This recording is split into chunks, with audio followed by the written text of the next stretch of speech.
Nah kan kekhawatiran saya terjadi kemarin waktu Indonesia lawan Filipina, dan ini dibuktikan ketika melawan Kamboja kemarin. Oke, namun sebelumnya saya ucapkan Assalamualaikum warahmatullahi wabarakatuh. Selamat datang di channel Sepak Bola Tarkam.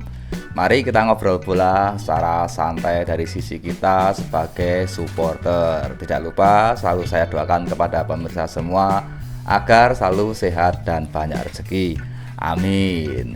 Indonesia akhirnya memenangkan pertandingan melawan Kamboja di Piala AFF atau Asian Cup U19, dan saat ini Indonesia mengumpulkan 6 poin dari 2 kemenangan melawan Kamboja dan kemarin melawan Filipina. Sementara Kamboja masih 0 poin karena 2 kali kalah, yang kemarin kalah melawan Timor Leste. Namun bukan masalah kalah menangnya, tapi cara bermainnya. Kita kembali flashback dulu sebentar di video saya yang kemarin, yang waktu melawan Filipina. Saya mengkhawatirkan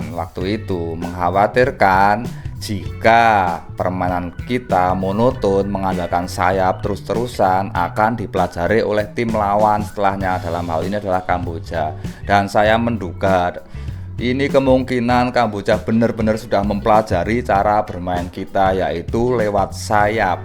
Dan dibuktikan ternyata di babak awal Indonesia masih mengandalkan dengan cara bermain ketika melawan Filipina kemarin, yaitu mengandalkan lewat sayap. Anda tentunya sudah melihat kemarin, apalagi di babak pertama, kebanyakan serangan kita dari sisi sayap, terutama sektor kiri. Dan masalahnya Kamboja juga seperti sudah mempelajari permainan kita. Mereka bisa menggagalkan serangan-serangan kita dari sektor sayap. Mereka bermain disiplin, bermain bagus, bermain rapat. Sudah nggak hitung jumlahnya, kita bermain dengan cara yang sama, serangan yang sama, dan seperti sudah dihafal oleh pemain-pemain Kamboja. Pergerakan kita sudah bisa dibaca, gerakan kita sudah bisa dibaca, aliran bola kita, tackling mereka juga bagus. Mereka tidak bermain agresif, ngepres, langsung terjang ke depan sana sini, enggak. Mereka cuma menutup ruang, gerak kanan kiri sambil mengamati pergerakan kita. Boleh dibilang Kamboja kemarin bertahan tidak seperti biasanya. Kamboja yang biasanya kita anggap sebagai tim yang di bawah kita, levelnya di bawah kita, kemarin boleh diacungi jempol untuk sisi bertahannya. Satu babak full, babak pertama kita hanya mengandalkan serangan seperti itu aja, nggak ada kreativitas serangan entah dari tengah, entah dari sisi yang lain, seperti nggak ada kreativitas.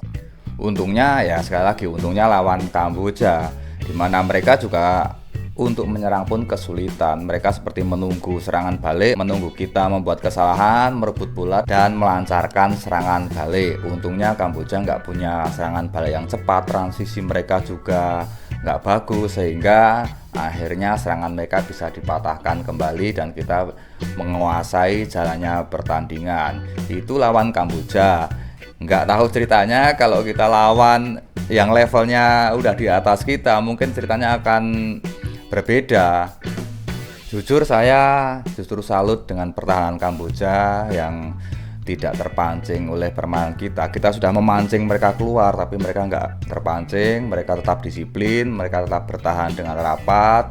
Saya salut dengan permainan Kamboja. Mereka bertahan tidak seperti biasanya. Seperti biasanya kan kalau Kamboja itu walaupun mereka bertahan tapi bisalah dibobol. Memang ada momen-momen tertentu yang seharusnya kita bisa mencetak gol, namun ya kembali lagi finishing kita kurang bagus. Tapi kita nggak akan membahas masalah finishingnya. Dari babak pertama saya sudah mengharapkan ada variasi serangan-serangan yang lain, namun sepertinya kita tetap kekeh, tetap ingin mempertahankan gaya permainan seperti di awal babak pertama atau seperti ketika kita melawan Filipina, dan itu tidak menghasilkan gol. Kita bisa menghasilkan gol ketika menit ke-70 dan ke-80-an, itu pun lewat tembakan pojok, lewat corner kick, bukan lewat skema permainan membangun dari belakang ke tengah terus ke depan, bukan dari situ. Ya nggak ada salahnya juga kita mencetak gol dari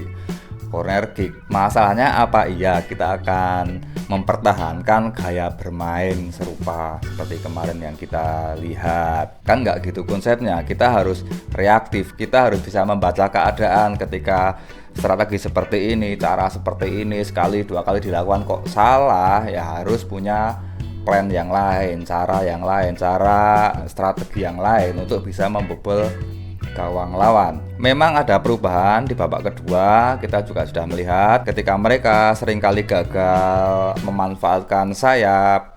Di babak kedua sudah mulai terlihat sedikit-sedikit.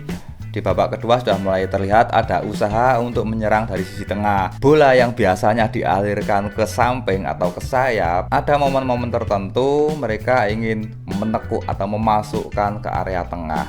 Rupanya Indonesia ingin melakukan cara lain, yaitu lewat sektor tengah. Usaha yang bagus, usaha yang baik, sekaligus buat latihan. Mumpung lawannya Kamboja kan, mumpung mereka juga nggak bisa menyerang kita, ya anggaplah itu sebagai latihan menyerang. Nggak apa-apa, itu usaha yang baik dan saya apresiasi. Walaupun hasilnya belum maksimal, tapi nggak masalah. Kita berusaha mencoba berbagai macam strategi. Walaupun saya pribadi juga sangat menyayangkan usaha mengganti strategi atau merubah cara bermain itu terjadi di babak kedua, pertengahan babak kedua.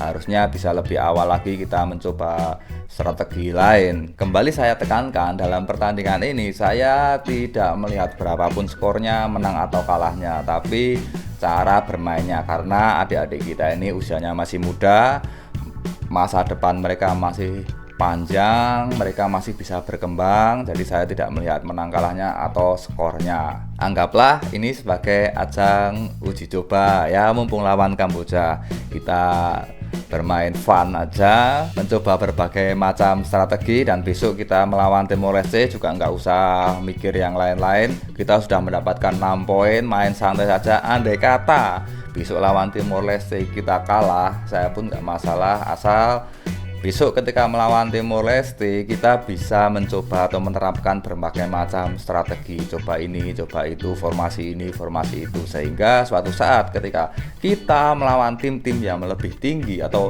tim manapun di level ASEAN ataupun Asia, kita bisa lebih adaptasi ketika menghadapi berbagai macam strategi lawan. Itu yang saya harapkan dari tim Asuhan Indra Safri kali ini. Oke, mungkin sekian dulu video pendek dari saya, nggak usah lama-lama.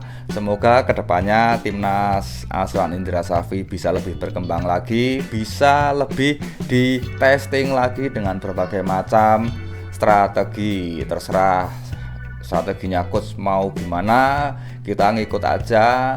Besok lawan Timor Leste nggak usah mikir menang kalah, kita main fun saja, kita asik-asikan saja, nikmati pertandingan, coba berbagai macam cara, coba berbagai macam rencana, sehingga suatu saat kita bisa lebih berkembang, lebih baik lagi. Maju terus sepak bola Indonesia, kompak terus supporter Indonesia. Mari kita majukan sepak bola Indonesia sesuai dengan kapasitas kita.